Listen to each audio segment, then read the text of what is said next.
like a xylophone. He strikes the same rib twice in succession. Yet he produces two clearly different tones. I mean, what are we to believe? That this is some sort of magic xylophone or something? Boy, I really hope somebody got fired for that blunder. In the Toy Story movies, toys come alive and talk. Toys can't come alive and talk. In Toy Story, Buzz falls into dead mode when humans are around, even though he just believed he's a toy. Every Christmas movie, the parents never believe in Santa, but presents are put under the tree on Christmas night. How do the parents think these presents are getting there? That makes me really angry. Each assume the other bought such and such present, I guess. This theory holds since there are never any single parents in Christmas movies. In the first Spider-Man movie, there is a scene where Spidey lands on top of Empire State Building. And you can clearly see that another Empire State Building is in the far background. Basically, they digitally edited the scene to make him land on the ESB instead of the World Trade Center, but forgot to change the background image. Yeah, the movie was actually delayed. Several promotional posters were pulled. And there was a trailer that was pulled that featured a helicopter getting trapped in a Spidey web strung between the WTC towers. I'm willing to excuse some slight editing errors as they had to correct an edit of footage to be able to release the movie. The premise of Armageddon is that it is easier to train drill workers to be astronauts than to train astronauts to work a drill. They didn't actually do this. They had actual astronauts on the ship who flew and controlled everything. The drillers only had to drill. Also, the movie was actually pretty spot on with regards to this. Drilling is a learned trade and it can take years to learn properly. They had no time to teach the astronauts how to drill, so they went and got the best group they could possibly find to do it. The part that was bad was the use of a nuclear weapon to split apart the asteroid after only drilling to 800 meters when the asteroid was the size of Texas, nearly 800 miles wide. To split apart the asteroid they would actually needed thousands of nukes. It would have been easier to use the nukes to push it out of the way. In Eurotrip, why did he have to go all the way to Europe after she blocked his email address? Couldn't he have sent her an email from a different email address? In Primer, why didn't Guy 2 in Timeline 4 come back to Timeline 3 and destroy the box so Guy 1 in Timeline 8 couldn't go back in time to Timeline 5 and fold the box into Timeline 6? My favorite of many from the Butterfly Effect. In prison, Ashton Kutcher's character shows his cellmate his palms, then travels back in time to give himself stigmata scars as a kid. Back in the present, his cellmate recoils in surprise from seeing those scars, which had, in the new timeline, been there all along. Yeah, I loved that movie the first time I saw it, but enjoyed it less with each subsequent viewing as the whole started to get to me. Any new viewer should simply watch the director's cut on DVD with the proper, original, way cooler ending, and never watch it again. Not really a plot hole, per se, but it always bothered me that in Signs, the aliens were spoilers deadly reactant to water, but they decided to take over a planet that is 80% water, where everyone and everything on Earth has a madly high water content. I think Cracked compared it to us finding a planet that was 80% acid, and the air contained acid vapor, and the acid occasionally fell from the sky, and the inhabitants were walking bags of acid, and our battle plan was to engage in hand-to-hand combat naked. In Captain America, at the base camp, scouts report that they have seen no sign of Captain's team and presume them dead, only to have them roll in through the front gates less than a minute later to triumphant music, with a tank painted in enemy colors. Shawshank Redemption. Man, that hole was pretty ducking big. My biggest plot scene complaint about Shawshank was the scene where Andy almost gets thrown off the roof for approaching the guard about his inheritance. The whole way he went about it was unrealistic. Starting with the question, do you trust your wife? I get that Andy had wife issues, but this almost gets him held and literally up until the last second he is talking in code instead of just saying, hey, I know a way you can keep all your inheritance without paying taxes. As soon as he saw the guard get upset, Shouldn't he blurt out the punchline? Titanic. If the movie is supposed to be Rose's account of what happened on the Titanic, then why does it include scenes for which she was not present? Even scenes that had nothing to do with her, the part where the captain dies, etc. The usual suspects. If Kobayashi is a fictional character, then why does he pick up verbal from the police station? You could say that he was real, and the name Kobayashi was made up. But if that's the case, then whose vision of the story are we watching? It can't be Verbal's because he knows the truth. But it can't be the policeman, because they wouldn't know who guy whose fake name is Kobayashi was. Edit. One more. The Dark Knight. The scene where Joker crashes the party and Batman jumps out the window after Rachel.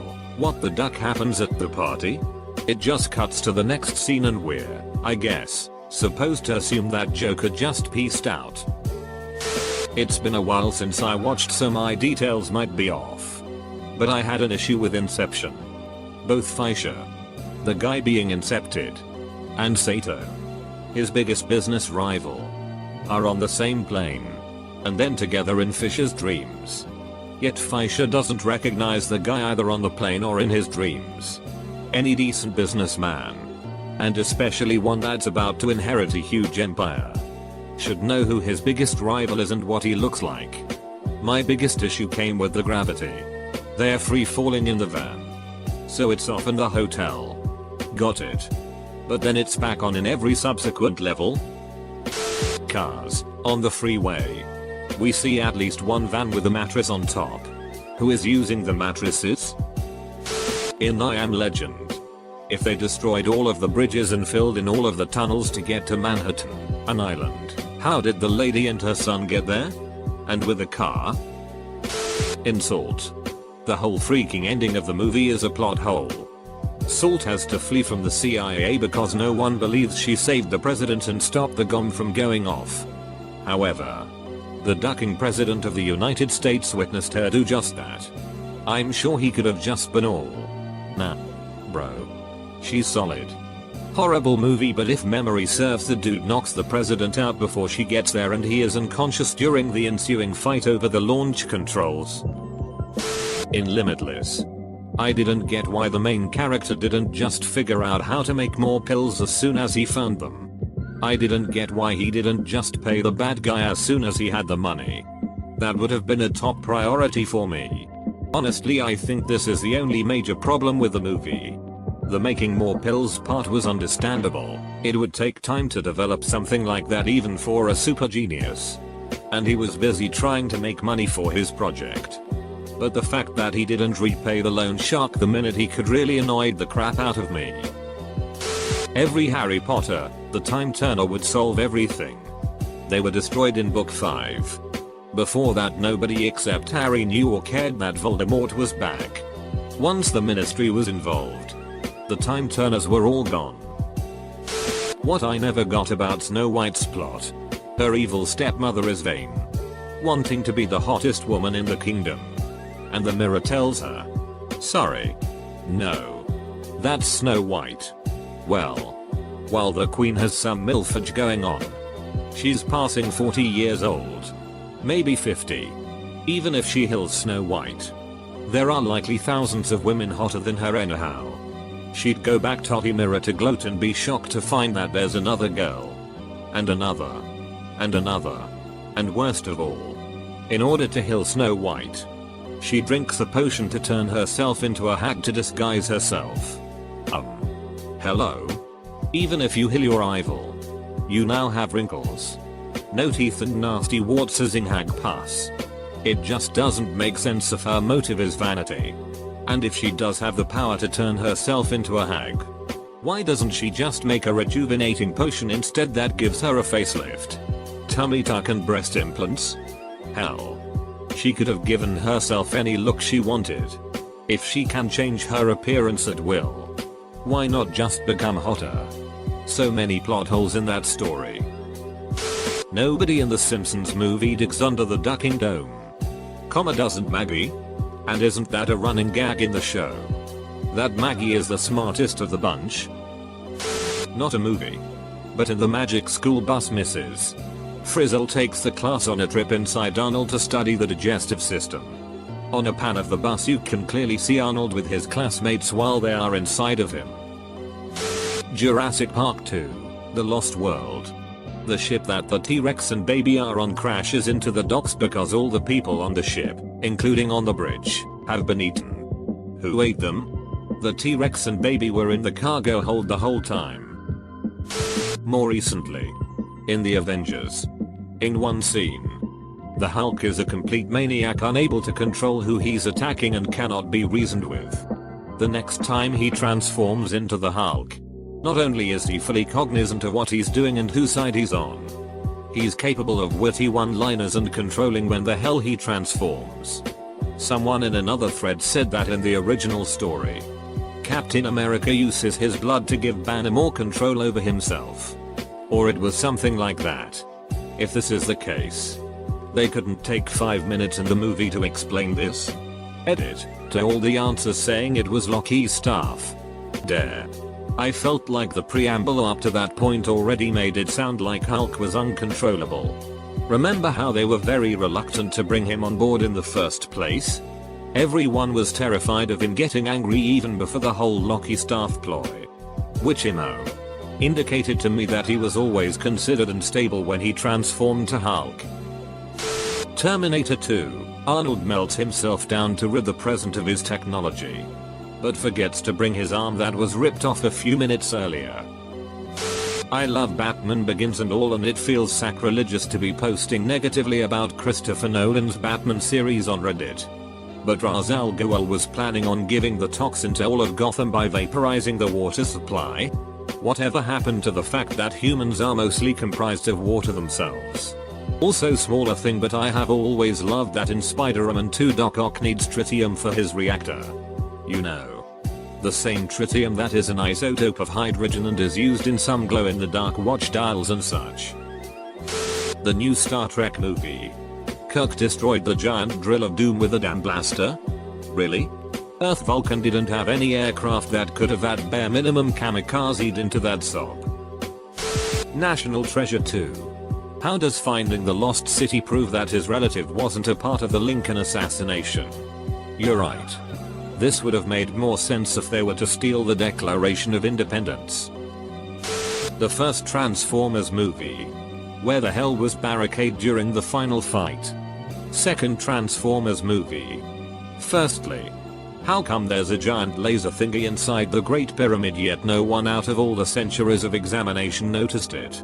Secondly, why did I sit through that pile of it?